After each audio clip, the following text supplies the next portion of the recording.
Magandang araw sa inyong lahat. Another day, another vlog na naman ngayon.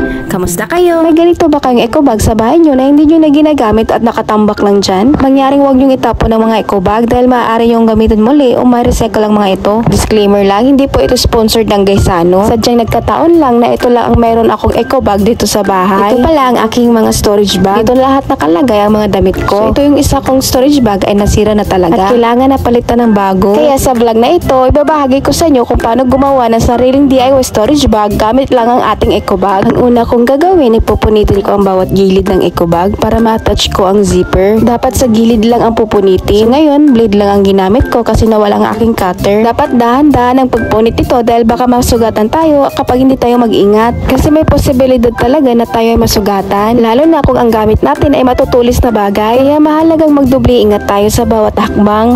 At ngayon, natanggal ko na ang bawat gilid ng eco bag. May lumang storage bag ako dito na hindi na pwedeng paglagyan ng mga damit sapagkat ito ay nasira na. Imbes na itapon ko ito, tinabi ko na lang dahil alam kong may mapapakinabangan pa ako rito. Ang susunod kong gagawin ay tatanggalin ko muna ang zipper mula sa pinagkakabitan nito. Kailangan ko itong alisin ng maingat para hindi masira kasi balak ko itong gamitin sa ginagawa kong DIY storage eco bag.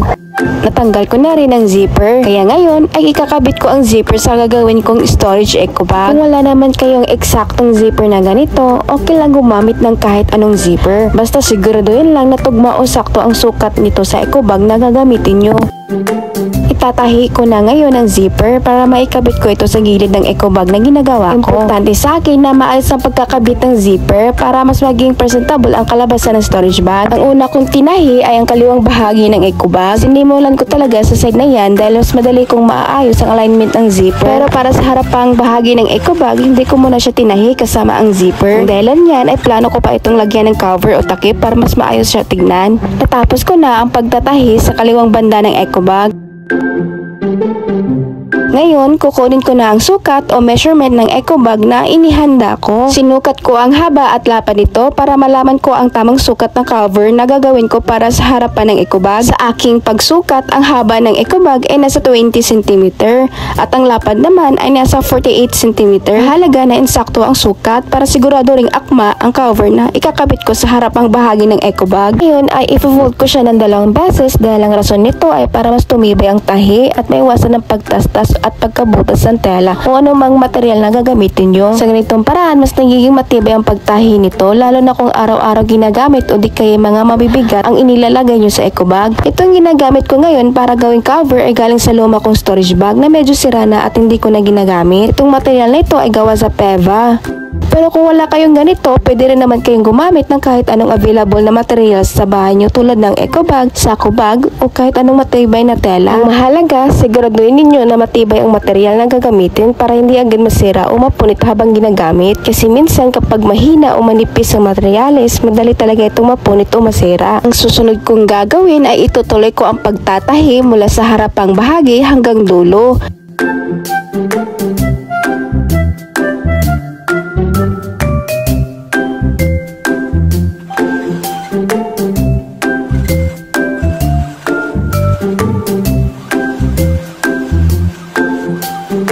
So ayan, natapos ko na ang pagtatahi ng aking DIY storage bag simula sa kaliwang bahagi hanggang sa pinakadulo. Sinigurado ko na maayos at matibay ang pagkakagawa kaya hindi lang ang sewing machine ang gamit ko kundi ginawa ko rin itong double stitch gamit ang hand sewing para mas lalong tumibay at hindi agad-agad masira ang pagtahi nito. Ang bawat tahi ay maingat kong inayos para hindi lang functional kundi presentable rin ang kinalabasan.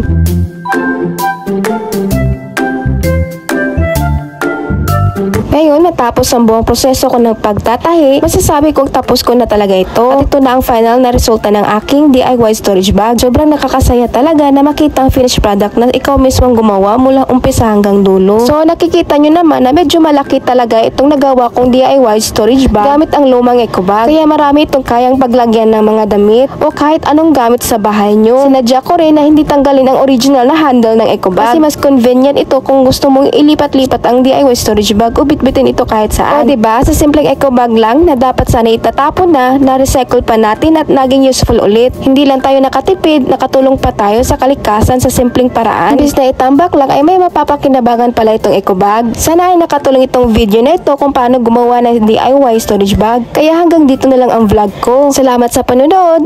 Bye!